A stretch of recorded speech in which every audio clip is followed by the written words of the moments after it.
Sobre algunas de las cosas que se han señalado en la interpelación, y creo que es la razón de fondo por la que varios creemos que este mecanismo es un mecanismo sano.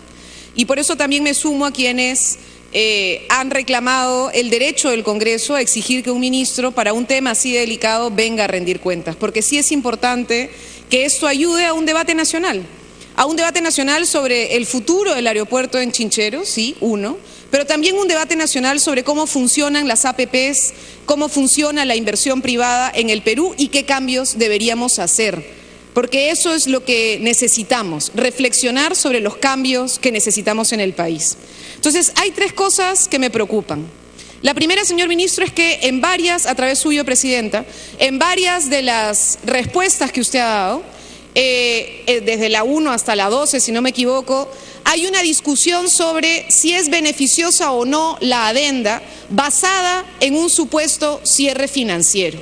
Y se ha señalado, señora Presidenta, que desde el 2015 hay un cierre financiero, porque la empresa había conseguido que con un criterio de financiación, alcanzando casi 22% o incluso más, se habría logrado un cierre financiero. Y ahí está el primer punto de debate, señora Presidenta, y es lo que varios han señalado acá. ¿En qué momento hubo cierre financiero? No es real que en el 2015 hubiera un cierre financiero. De hecho, hay rechazo de parte del Ministerio de Transportes y Comunicaciones en más de una oportunidad al esquema que había presentado la empresa. Entonces, no es cierto que existiera un cierre financiero aprobado con ese nivel de endeudamiento. Entonces, señora Presidenta, la pregunta es, ¿de dónde se podría sacar que hay posibilidad de parte de una empresa que además, ya se dijo acá, estaba quebrada, podía traer una propuesta donde dice, oiga señor, págueme usted hasta 22%? Increíble. Nadie se le ocurre que eso pudiera ser real, hasta por un tema de lógica, pero además por un tema contractual. Ese contrato, se ha dicho, tenía errores sustanciales y estaba mal hecho, ha dicho el señor ministro, señora Presidenta. Y entonces ojalá nos digan acá a quienes han denunciado, porque esto merece denuncia penal, si es que se cree que había intención de hacer daño al Estado para beneficiar a una empresa privada. Pero además en el contrato, señora Presidenta, como se ha dicho a través de los informes de Ocitran, sí hay posibilidad de definir un cálculo.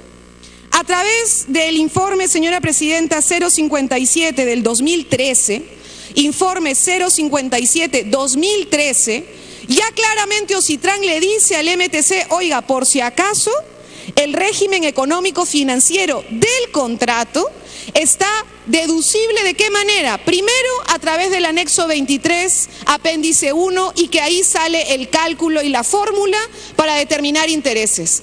Y además le dice, ojo, hay un entregable 4B donde está el modelo económico financiero, Ocitran. Y Ocitran, ¿qué dice? Que claramente este entregable 4B donde se señala el modelo económico financiero, dice que hay un esquema de financiación donde la posibilidad de intereses es 7% o 7.2 más el 2.9 del que ya se habló. Es decir, más de 9.5 no se puede aceptar. Lo dice Ocitran y lo dice en el 2013 y le dice al MTC, esto no es posible de aceptar, y se puede entender que el contrato sí dice que esto es el máximo permisible. Con lo cual, ¿de dónde sacamos que se puede aceptar una empresa con un esquema como ese?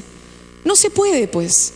Y ahí está el principal error, porque nos vienen a decir que entonces el nuevo esquema es un esquema de ahorro. No es un esquema de ahorro, señora Presidenta, a través suyo al ministro, con todo el respeto que se le tiene por su historia y su trayectoria, pero el esquema no es un esquema de ahorro, porque no es verdad que hubiera un cierre financiero. Y hay un segundo problema, señora Presidenta, también presentado acá y también en informes de Ocitran.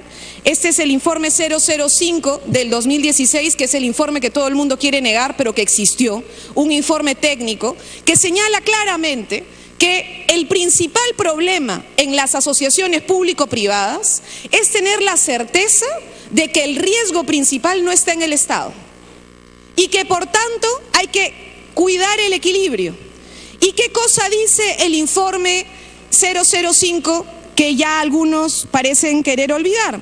Dice claramente el informe, señora Presidenta. Tiempo adicional. El número 121 y el número 131 de ese informe, que la adenda ha trasladado el riesgo financiero del contrato al Estado. ¿Por qué lo dice? Simple, porque el contrato no permitía un esquema de financiación con 22% más, no es verdad que hubiera un cierre financiero y por tanto la adenda ha cambiado el riesgo. Y la adenda está haciendo ¿qué cosa? Que ahora sea el Estado quien asuma más del 80% del riesgo en la financiación. Y antes era 70 y pico por ciento la empresa y ahora es el Estado 80 y pico por ciento. Es 2 más 2, no es tan complicado. Y por eso entonces Ocitran en este informe dice, oiga, disculpe, se está cambiando el esquema de riesgo. Y eso dice después el mismo Ocitran en el informe 005, ¿qué cosa? La adenda desvirtúa el esquema de una APP. ¿Qué cosa dice? El esquema desvirtúa el esquema de una APP. ¿Por qué? Porque al no existir... Congresista Clave. Como no existe ya, como se ha trasladado el riesgo de financiación y ahora el Estado le da toda la plata desde el arranque, ¿qué cosa está pasando? Se vuelve una obra pública. Lo dice Ocitran. Y entonces la pregunta que nos hacemos varios, señora presidenta, es, sí, pues acá hay un tema ideológico, porque evidentemente esto ya es una obra pública, esto ya es una obra pública, pero con un esquema de APP para beneficiar a un privado. ¿Por qué? Porque hay un esquema ideológico en el que se plantea que básicamente todo tiene que hacerse a través de inversiones privadas. ¿Y qué tenemos, señora presidenta? Un riesgo inmenso. Se viene la reconstrucción, presidenta, a través suyo el ministro. ¿Con este esquema de APP vamos a enfrentar la reconstrucción? Además, con los cambios que ha introducido el señor Torne en el decreto legislativo que reduce los plazos para las APPs, donde no tenemos una opinión previa obligatoria de los distintos entidades como Ocitran, disculpen, eso nos parece muchísimo riesgo y creo que hay varias, por lo menos, imprecisiones del ministro en esta primera intervención.